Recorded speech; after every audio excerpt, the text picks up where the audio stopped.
All right, I've gotten the thumbs up from my communications director. So welcome everyone to the 2022 National Center for Science Education Friend of Darwin and Friend of the Planet Awards ceremony.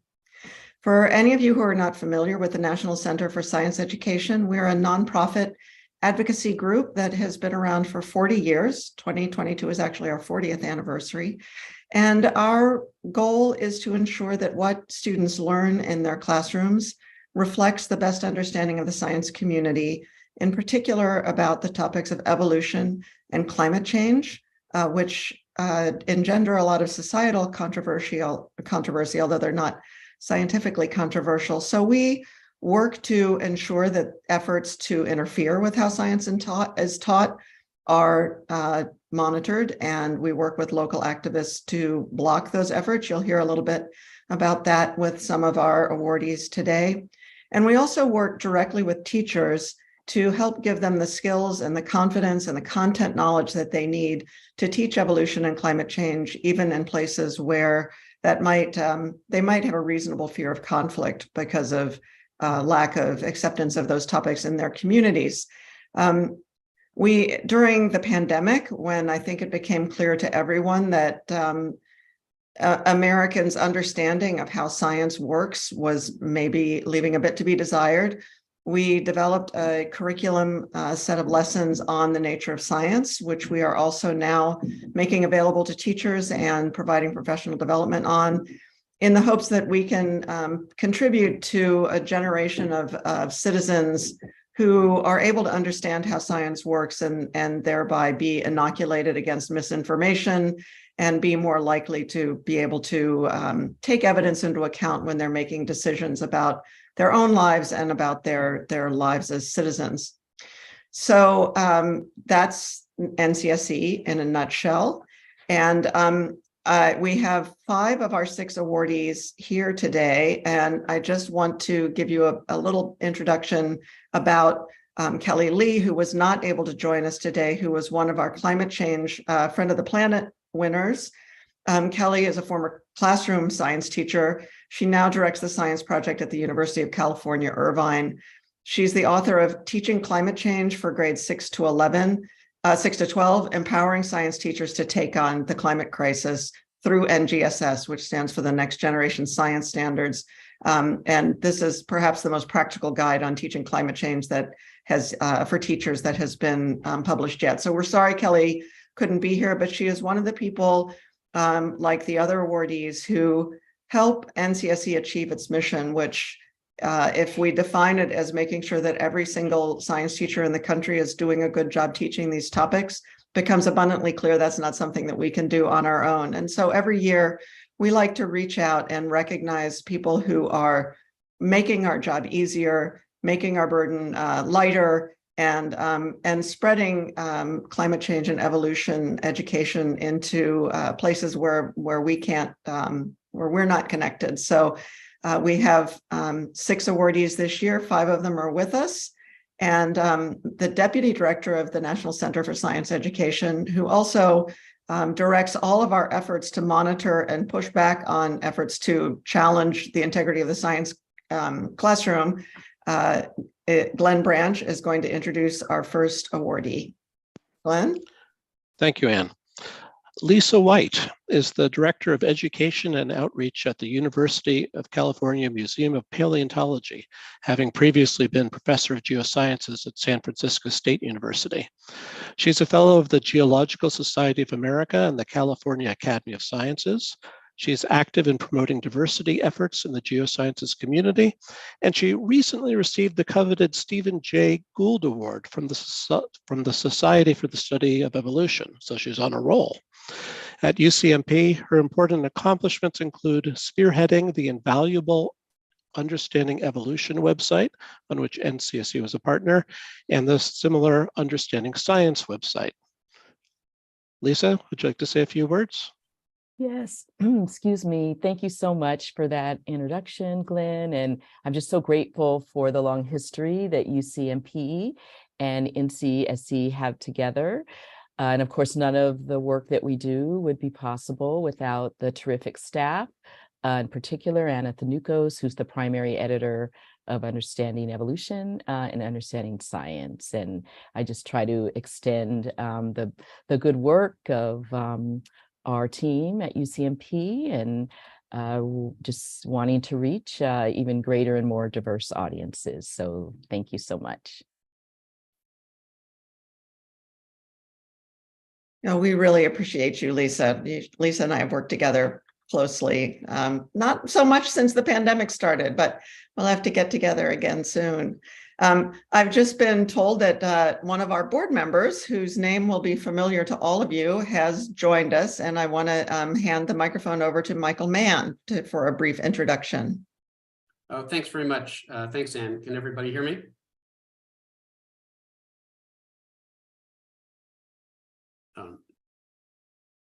Yes, we can hear you. Yeah, okay, great.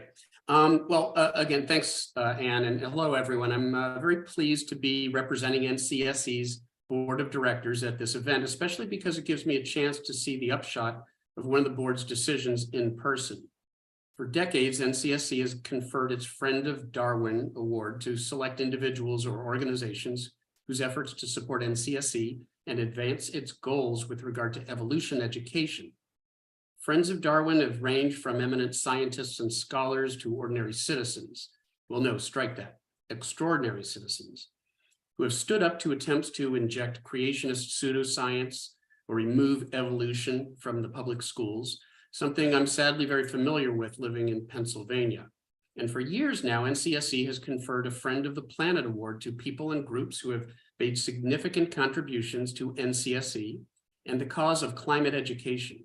Let me just brag that I was one of the inaugural Friends of the Planet back in 2014, so I've got one of those lovely blue donuts on my shelf too. And ironically, the condo I live in now in Philadelphia looks right out onto the Academy of Natural Sciences where I received that award. It wasn't until I joined NCSE's Board of Directors in 2019, though, that I learned how the recipients of these prestigious awards were selected. I guess that I really hadn't thought much about it before. Were there supercomputers solving complex nonlinear systems of equations, or was it a more primal process involving the casting of oracular bones in firelit caves? Disappointingly, it was neither. Instead, NCSE's staff compiles a long list and then makes a recommendation to the board. I've got to say, these recommendations have consistently been excellent. NCSE's staff has its finger on the pulse of so many issues involving science education across the country and even around the world. So they have a great sense of who's making important contributions and who deserves these honors.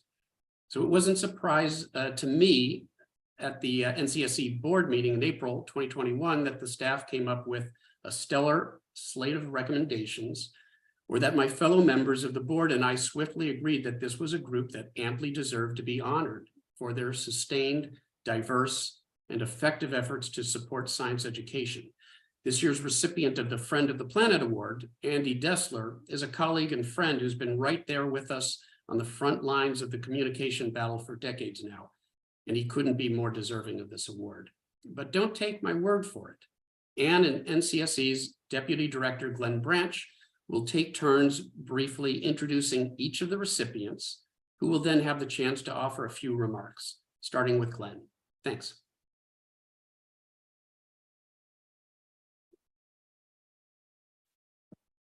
So we skipped ahead, and Glenn has already introduced Lisa White, and now it's my turn to introduce the already mentioned Andrew Dessler. Andy is a climate scientist at Texas A&M University.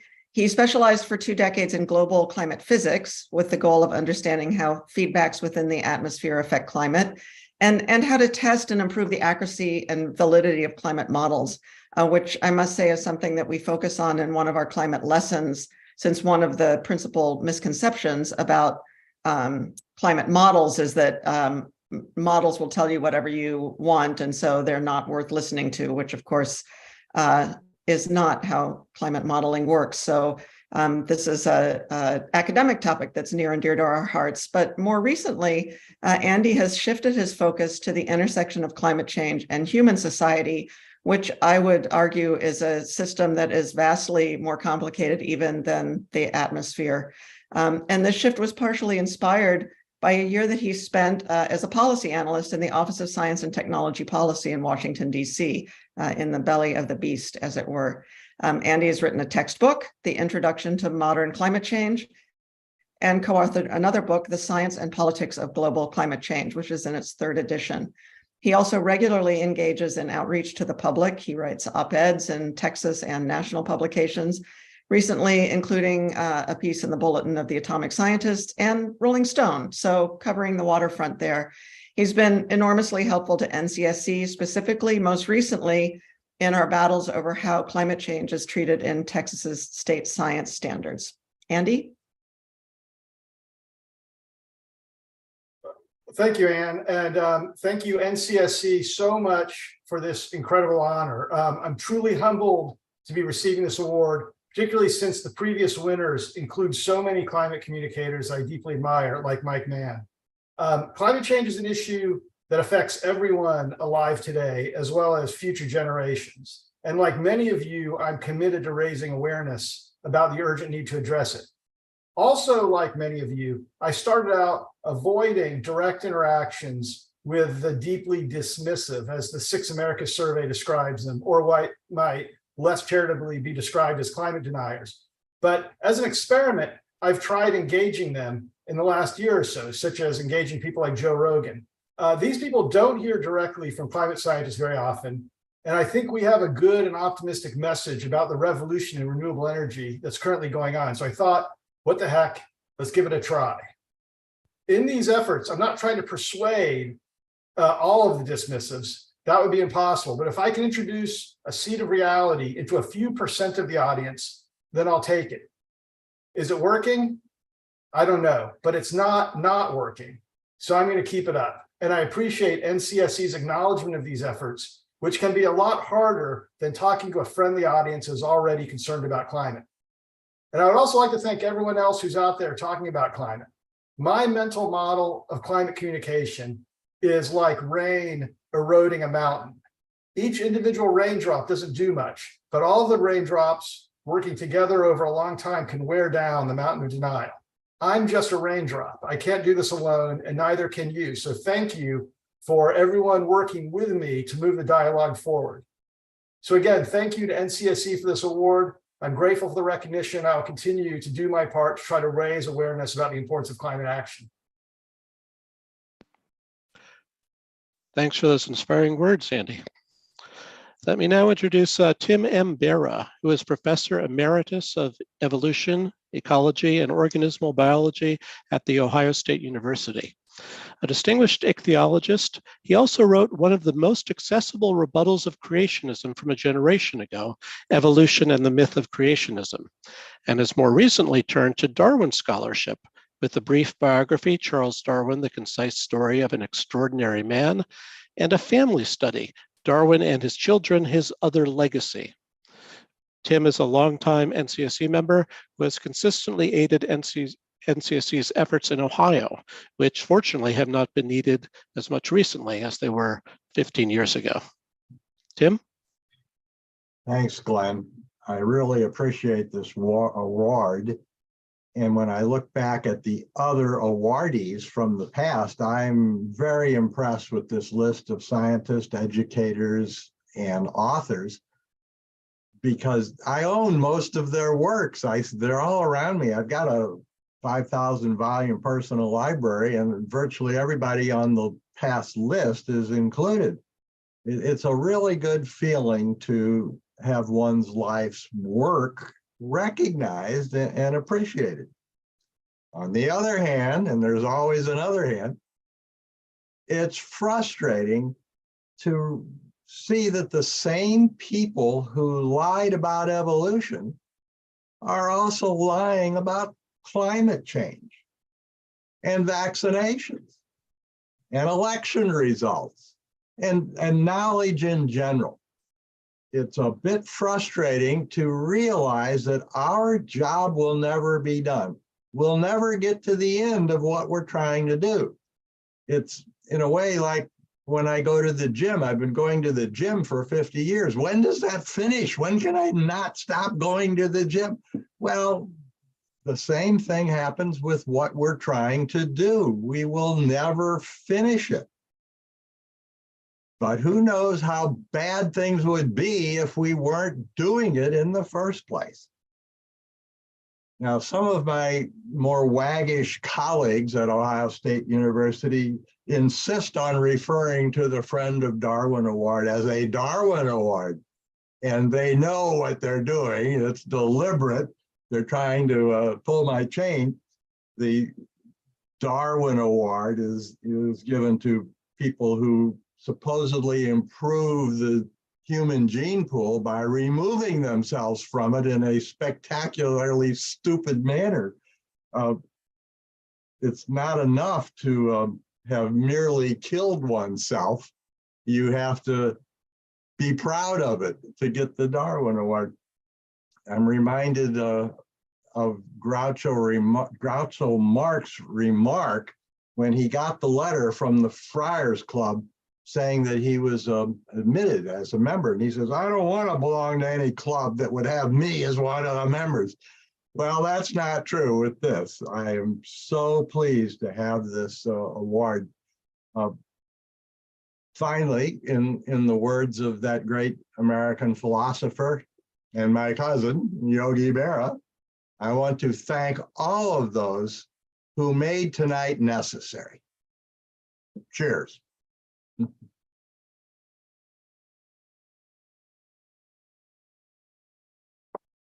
Thank you. That's a hard act to follow. And isn't it the United States University? Aren't you contractually obligated to say it that way? I'm just checking. Well, yes, as a matter of fact, we're told all our papers have to be the Ohio State University. That is technically and legally part of our name. Yes, that's what I hear. So, A lot of people think it's just arrogance, but then we have a pretty good reason to be arrogant. If you do say so yourself. All right, I am happy to now introduce Jenny Park, who is here representing Climate One. She is the managing director of Climate One. And so the Friend of Darwin and Friend of the Planet Awards sometimes go to an organization instead of an individual, and that's the case here. Climate One is a weekly podcast and public radio program from the Commonwealth Club, and I'm going to read its own description of itself because it's better than anything I could write. It engages advocates, influencers, and policymakers in empowering conversations that connect all aspects of the climate emergency, the individual and the systemic, the scary and the exciting, to deepen your understanding of the most critical issue of our time.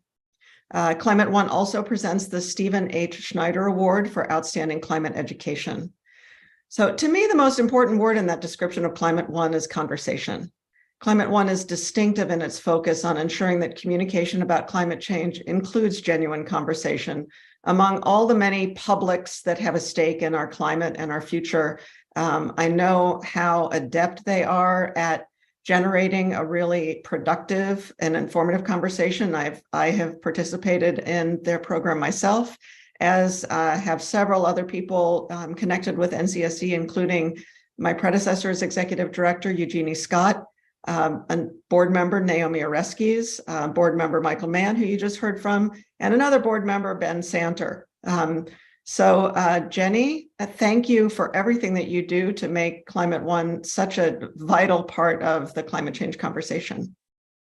Thank you, Anne. You put it so beautifully. Oh, it was your words. But like you said, we are a team. I'm here accepting this award on behalf of everyone on the Climate One team. And that includes Greg Dalton, Brad Marshland, Austin Colon, Ariana Brocious, Megan Basilia, and Sarah Catherine Coxon. And we are so honored to be called a friend of the planet and included in this real academic powerhouse.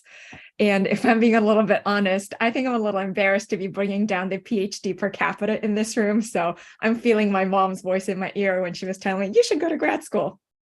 But that being said, a key tenet that really drives the work the Climate One team does every week is this notion that addressing the climate starts by talking about it.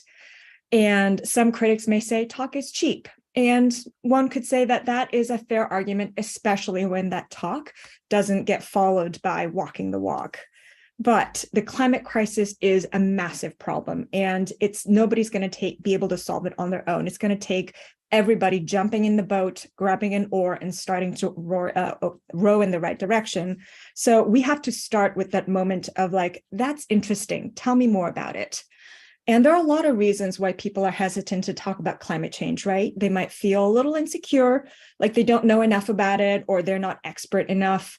They might fear the fear of conflict because it might be someone that's on the other side of the political aisle, or there's this ideological divide that seems impossible to bridge. They may also feel daunted by the scope of the problem. Climate grief is real. So the paralysis that we feel when we get overcome by all of these losses and the tragedies that we suffer during wildfires and floods, that's very real. And others might just feel like, oh, climate just isn't my thing. I'm not in the STEM field. I'm not an engineer. I'm not a scientist. So there's not really a seat for me at the climate table. So all of these reasons are why Climate One dives into not just the technical stuff. I mean, the EVs and the heat pumps and all the things are very important. And we do talk about those.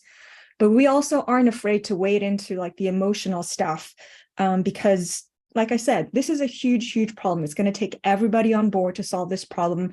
And we're going to need to keep all of our emotional batteries charged. So thank you for this award. It helps us it gives us a little bit of a jolt into like the Climate One team's emotional battery. And congratulations to our fellow awardees.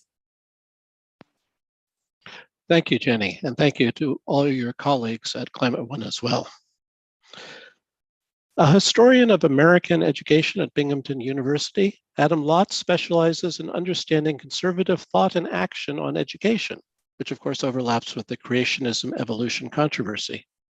His books include Fundamentalism and Education in the Scopes Era, God, Darwin, and the Roots of America's Culture Wars, Teaching Evolution in a Creation Nation, co-authored with the philosopher Harvey Siegel, and most recently, Creationism USA, Bridging the Impasse on Teaching Evolution. He's also a prolific author of op-eds and the like about conservative attacks on public science education, offering sensible and informed commentary, by which I mean commentary that I agree with, of course. Adam.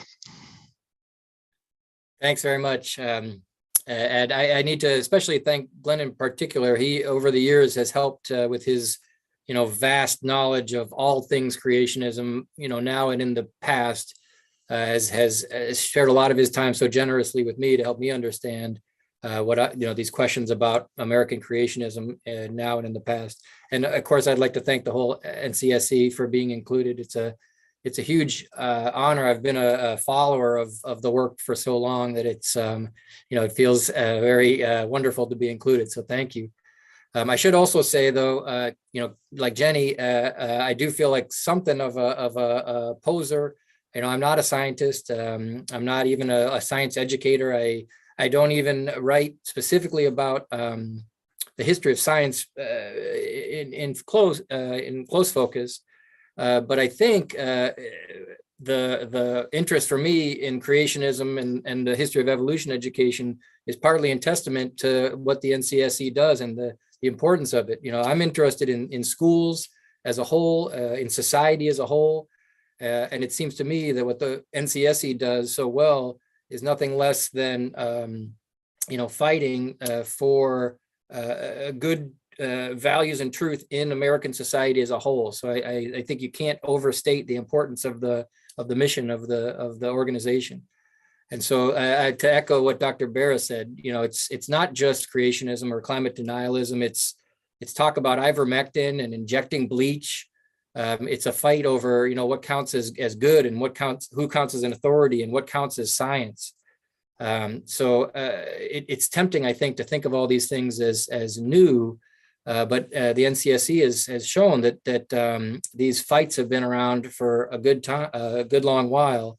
And they really are fights for, America itself. So I really can't say enough about how honored I feel to be included in this group, because I've been such an admirer of the work of so many of the people at the NCSE and its associates for so long. So thank you very much.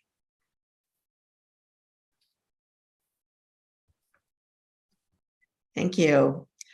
We have time now for some questions, and these have been submitted by people who are probably in the audience now. We have usually paraphrased them a little bit, so don't be surprised if you hear your question come out slightly different from me. But I'd like to start with Lisa. Lisa, the resources, the Understanding Science website, the Understanding Evolution websites have been enormously helpful to NCSE, and they are mentioned by so many of the teachers that I meet in my travels. You also now have Understanding Global Change, and I wonder if you have any plans for additional websites along those lines and what the topics might be. Well, we so appreciate all of the users of those sites. And what we decided to do this last year or two is we've refreshed the site. So Understanding Evolution and Understanding Science have a new look. Understanding Evolution is nearly 15 years old. And so there were both some back-end improvements that were needed, as well as some front-facing changes that make it easier to search for information. We have all sorts of data-rich resources and more profiles on scientists, a diversity of scientists who specialize in evolution that we think is especially important, to show young people who the scientists are that do that amazing work. But I also want to mention in answer to the question that we will be celebrating the 30th anniversary of UCMP having a web presence. So I know it's hard to even think of a time when we didn't have ready access to information on the web. But in '93, when the web was in its infancy, UCMP was one of the first 100 websites anywhere in the world. And I believe we were the first to put a dinosaur on the web, and other fossils, but we've been digging back through those older web pages, which do show their age, but there's some great resources there on the fossil record of deep time, on biomes, and rich examples of biodiversity. And so we want to refresh some of those older web pages so that they just can continue to be useful for folks. That's great. They are really wonderful, really, really helpful. Let's move on to Andy.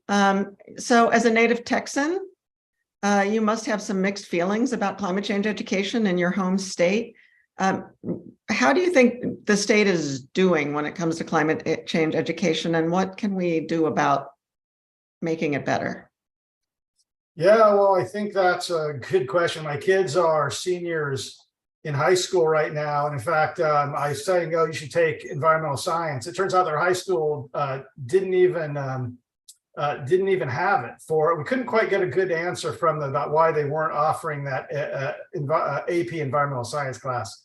But the problem is it's not just a problem with climate change, it's a problem with democracy and about getting the right people elected to the school boards and making sure those people's voices are heard, because really, the kids care about climate change. They should care about climate change, and they've got skin in the game that those of us that are a bit older may not have as much skin in the game. And so I think it's crucially important that we really wrest control for reality and teach that to the kids. Yeah, thank you. So shocking, no AP environmental science, although that's I should say thanks to NCSE. I've been in I've responded to a lot of requests from you guys over the years about the climate standards in Texas textbooks. So I really appreciate you guys being there in Austin, because I don't know how to fight those battles. So thank you. Yeah, sadly, we learned how to do it with evolution, and a lot of the same principles apply, but we can't do it without the local people, to help. It can be actually counterproductive for us to waltz in from, the Bay Area, Pelosi land, and say, hey, you should do this with your standards. So it helps to have people who have local credibility. So thank you for doing that for us. I have a question for Tim here. So you've written a lot about creationism. You've written a lot about the life and work of Charles Darwin. So I'm going to ask you to channel your inner Darwin and tell us what he would say to today's creationists. Well, remember, Charles started off as one. He studied to be a clergyman in the Church of England. He bought into the creationist ideas of the time. It was only after he had the experiences on the Beagle for 5 years, visiting jungles and islands and all the excitement of that, that he actually learned some things. And he realized that figuring things out was better than making things up. Now, he was a very much a gentleman. He was a good guy, a nice person. I'm not sure he could deal with today's fundamentalists, basically. We use these euphemisms of saying anything but fundamentalists, but that's what they really are. Evangelicals or creation, they're fundamentalists. And he used to find confrontations made him sick. Even simple little things of dinner conversation, he'd have to leave and go up to his bedroom for 3 years with digestive problems. You know, I'm not sure how he would deal with these people. I think he would, you know, he would try and explain in a reasonable way and then say, I can't get to them. And that's not really the answer you want to hear, but that's sort of what I think he would do. One of the reasons I turned to writing about Darwin's children and giving lectures about Darwin's life was that was a non-confrontational way of working evolution into the topics people were interested in about the life of a human, of a man who was famous. You could say things in explaining their life that taught about evolution. And it seemed to be less confrontational than merely trying to drum in facts. So by putting those things together, that's an approach I've taken, but I'm not at all satisfied or happy with the progress we have made. It's, as I said in the beginning, this is never going to end. We do some good and we make little advances, but sooner or later we end up starting all over with the same crackpot ideas and trying to bash them down. So that's my rather sanguine version of this. Well, I think it's interesting that you say that Darwin would have had a hard time talking to people, would have grown frustrated talking to people who were not willing to look at new evidence and change their minds. I think that is not at all an uncommon attitude among academic experts and every single person on Twitter. So Darwin's in good company there. Jenny, so you have been in the position to witness so many of these conversations with so many different kinds of people who are involved in the climate crisis in one way or another. Do you have some memorable moments you can share that happened at a Climate One event? And no one is going to hear about this. It's just going out to the whole web. So you can say whatever you want. Well, I have a fresh memory actually just off of an event that we had last night. It was about the arts and environmental justice and activism. And what really stood out to me was looking at the guests on stage and the audience that came to the Commonwealth Club to see the speakers, listen to them talk. And I think a lot of us have this notion that, oh, climate change, a lot of the people are working on it are largely white, they're largely wealthy, they're very educated. And I looked around the room and like the picture told such a different story. There were a lot of young folks out from San Francisco State. There were a lot of artists. There were tons of people of color. And it was one of those moments where like I really felt like the face of the climate change activism is really changing. And in order for us to figure our way out of climate change, thriving on the other side, like it's going to take everybody. We can't afford to leave people behind. So that was like a very heartfelt moment of like, okay, things are changing. We are having important conversations. We have the right people in the room. That is a wonderful answer. I mean, I was hoping for a wardrobe malfunction, but that was a really great answer. Adam, so someone wants to know whether you get a lot of feedback from creationists on your work. I do. I have. In fact, I even had to set up a separate Cremail folder on my email to store it all. And the thing that I find heartening is that almost without exception, not without exception, but almost without exception, it's very friendly and open and interested in talking about issues. A lot of times it has it shows me the disjunction. People will try to lay Bible verses on me to convince me, and it shows how there's a gap in our ability to talk about some issues, because no Bible verse is going to convince me. And I think similarly, in some ways, as Dr. Barra was saying, no amount of Darwin's reasonable evidence-based facts will convince some of them. Yeah, that's right.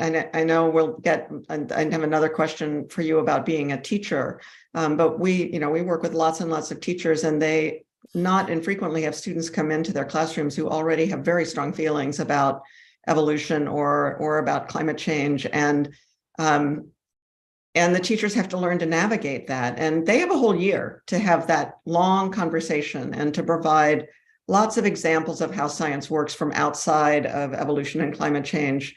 We and many others advocate for emphasizing the nature of science. That's why we've developed a unit on it now, because that's some background information that when you get to the topics where students might come in with these big heartfelt misconceptions, having started off with the nature of science can be really, really helpful on that.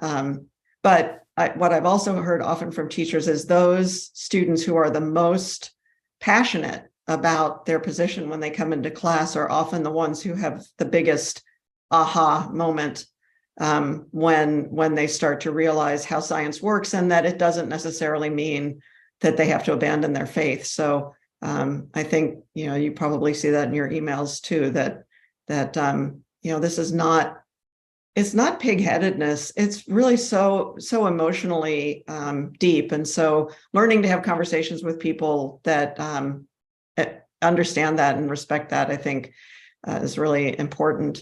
Lisa, I have another question for you.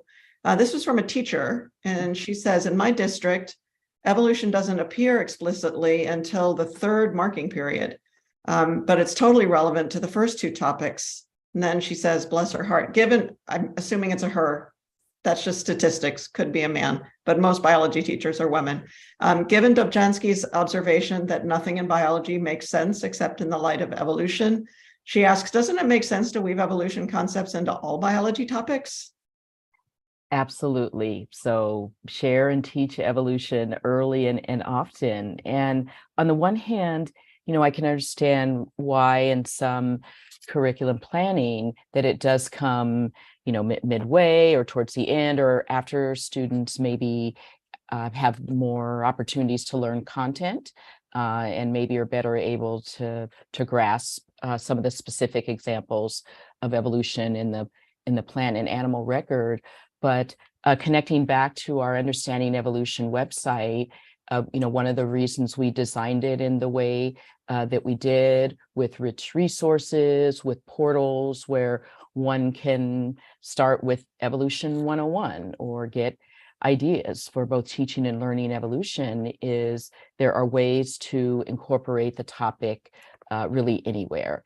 And if teachers need an example or a last minute way to show at any point in a biology course how evolution works, and some of the ways in which it's evident around us every day, then with a few clicks they certainly have the kind of resources and information to do just that in a course. So not to completely work around, what might be prescribed in a curriculum plan, but we do really value the way that we share the resources on the site to just make it easy for educators to incorporate, good teaching and learning and evolution at really any point in the class. That's great. Okay, so whoever asked that question, you heard it from Dr. White. Go ahead and put evolution in there. And if you need some help, go to Understanding Evolution and you'll find some ideas. Andy, this is another kind of teacher style question. How can we teach that carbon dioxide, which is invisible to the naked eye and measured in amounts of parts per million, is actually capable of changing the entire Earth? How can we convey that a change from a few hundred parts per million to a few hundred more can again have this kind of huge impact? How do we help learners? And I think that this is not just students in school, but anybody that we talk to. How can we help them understand that these amounts that seem so small, maybe so trivial, are actually so consequential?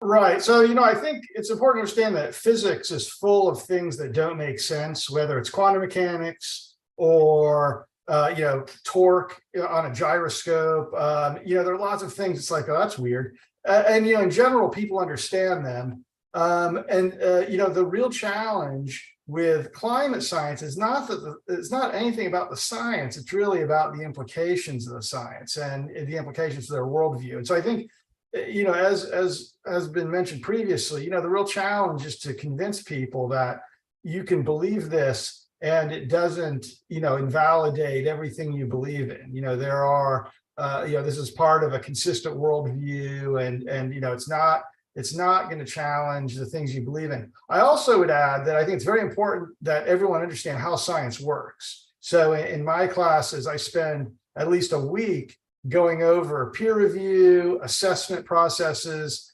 how science develops knowledge. And I think, those are really the key things. You can't just give people a fact that they don't want to hear and expect them to believe it. You really have to give them the tools for them to understand why it's believable and why accepting that is not going to cause, their entire worldview to collapse.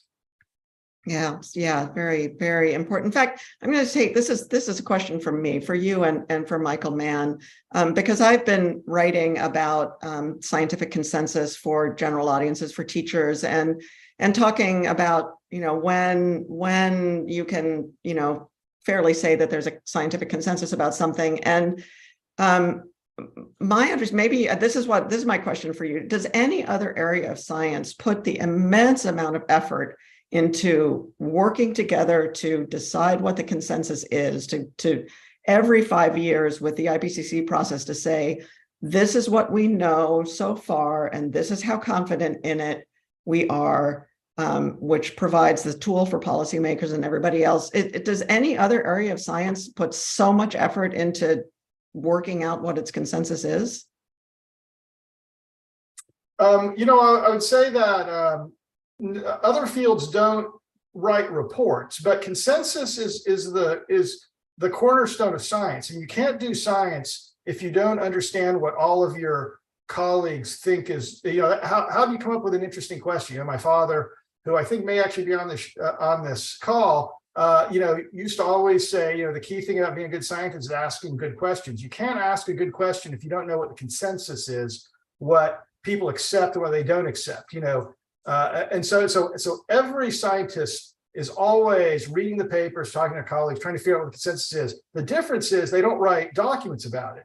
I think that's really the key thing. So climate science is unique in the sense that we document what the consensus is. And I hats off to the IPCC. I think they do a fantastic job.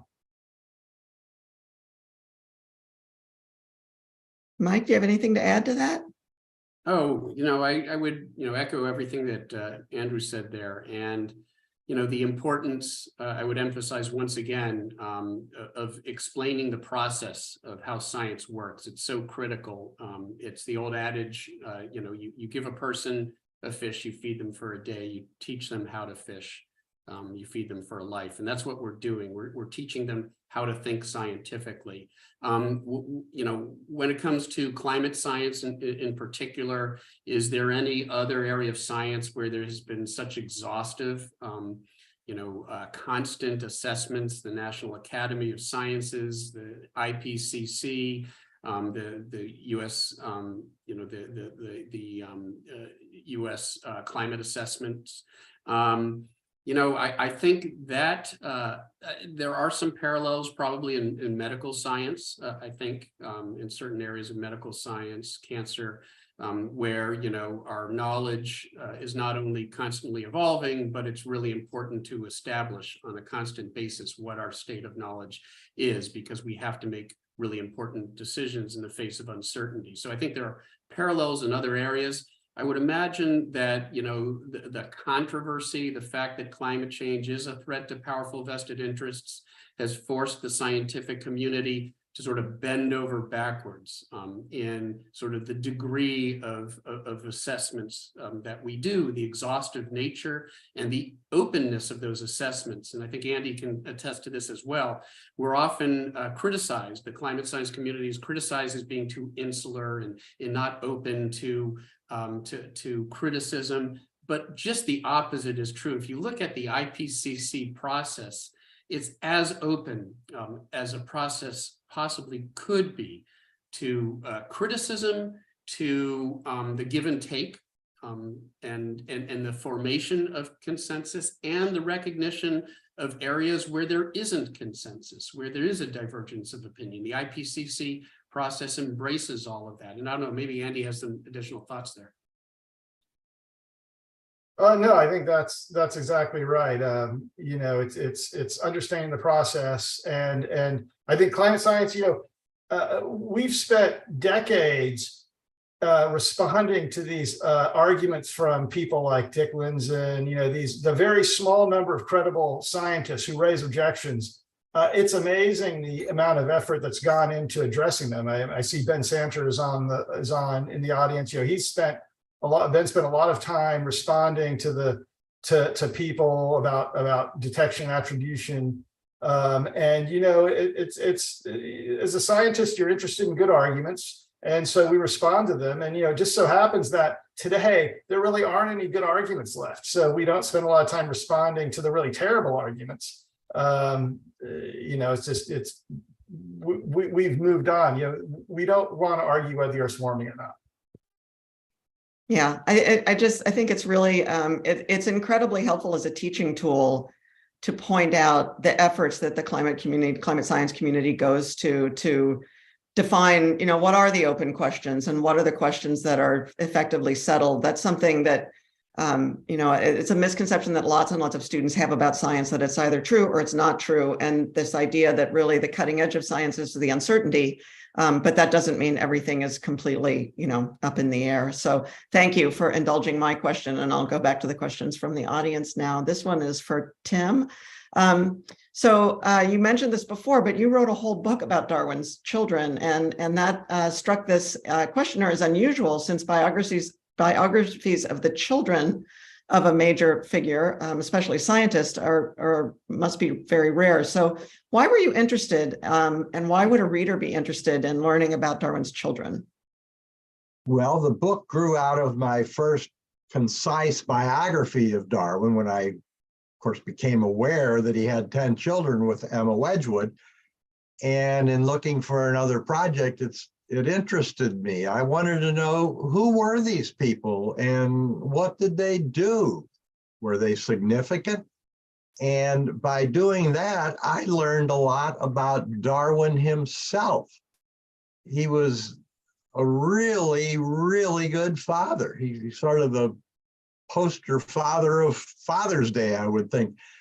His children were not forced to become anything. They were a wealthy family. They could do what they want. But when they indicated they were interested in something, Charles made it possible for them to really explore it. For example, his son George was interested in astronomy, and Charles made sure that he got enrolled in a grammar school that had an observatory.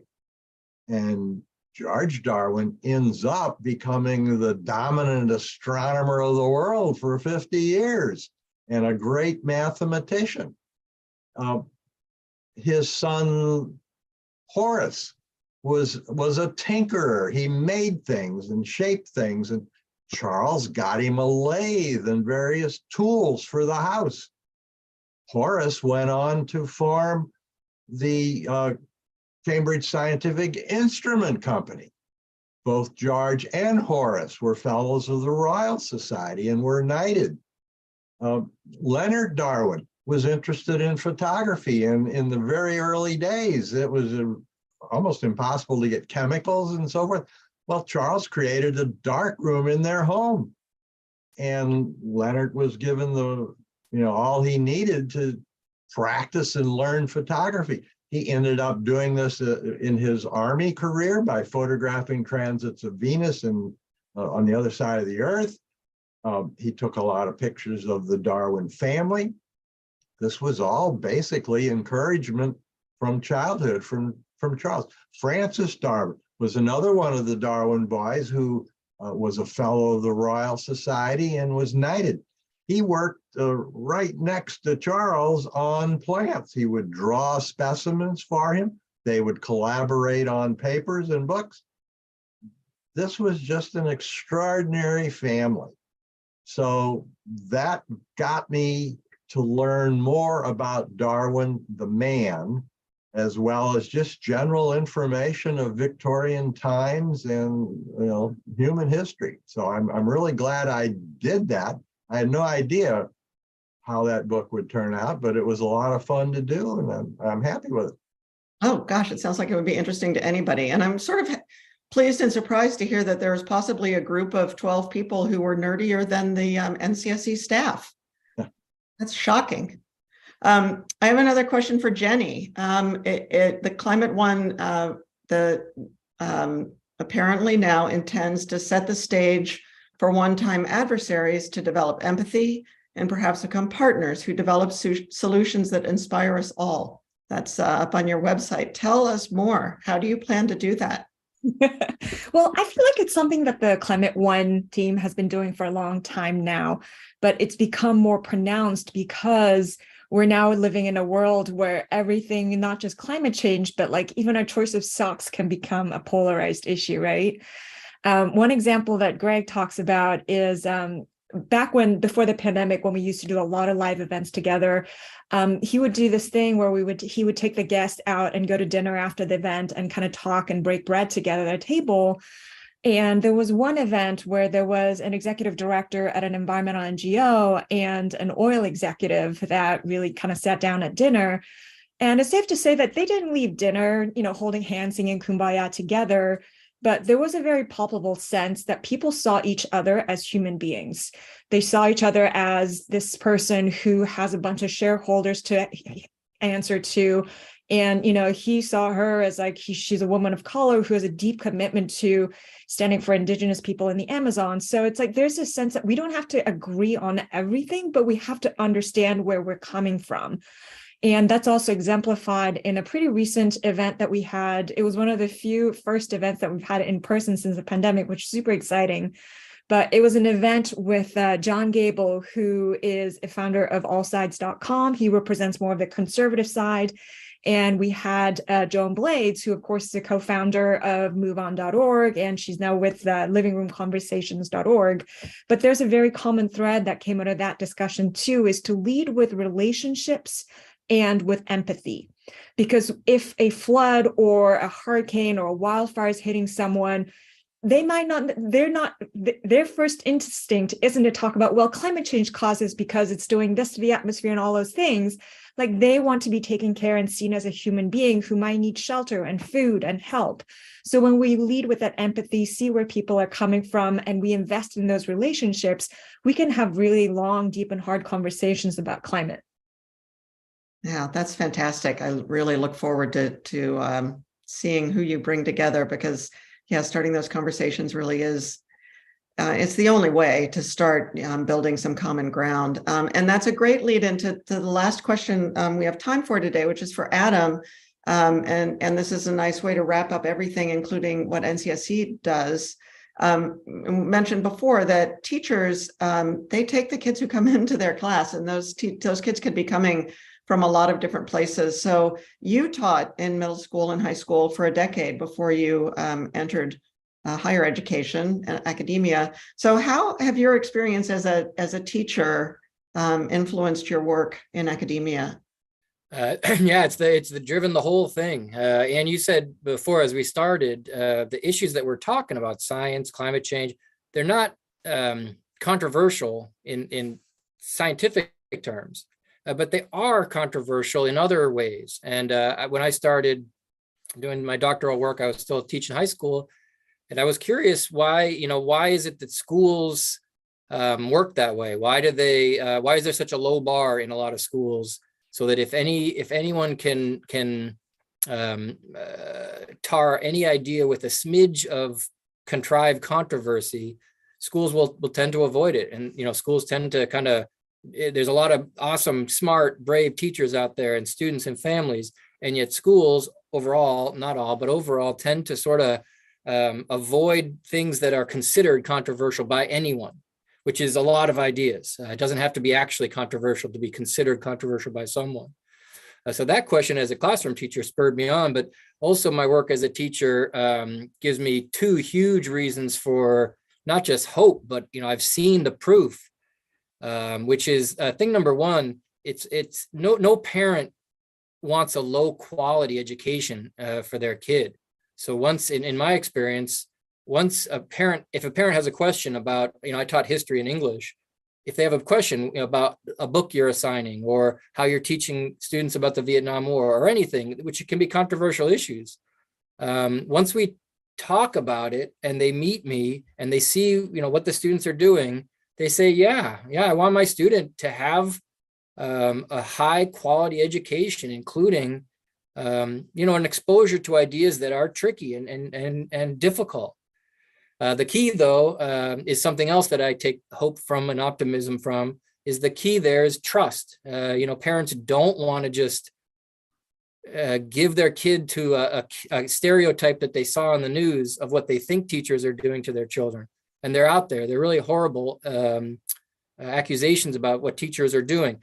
In real life, teachers aren't doing that. And real life parents know that their kids' teachers are there not for the money.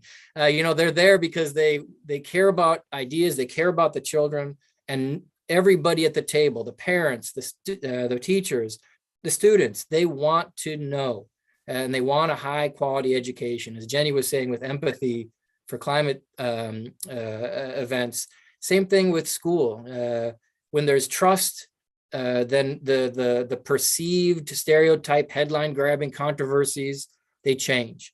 So my experience as a teacher showed me that these things aren't just, theoretically possible, but they're actually kind of the norm. When you meet the parents and you hang out together and you talk about their kids, everybody wants kids to get the best quality education. And I take a lot of hope from that. Yeah, thank you. And I think, Jenny, what you're talking about is the same thing, that the conversation isn't going to be over in an hour. It's part of establishing a relationship. So we've come to the end of our hour. I want to thank all of you for being here, and thank you so much for the work that you do, and NCSC really appreciates it. I want to thank everyone who attended the webinar, and Glenn, thank you for co-hosting this event.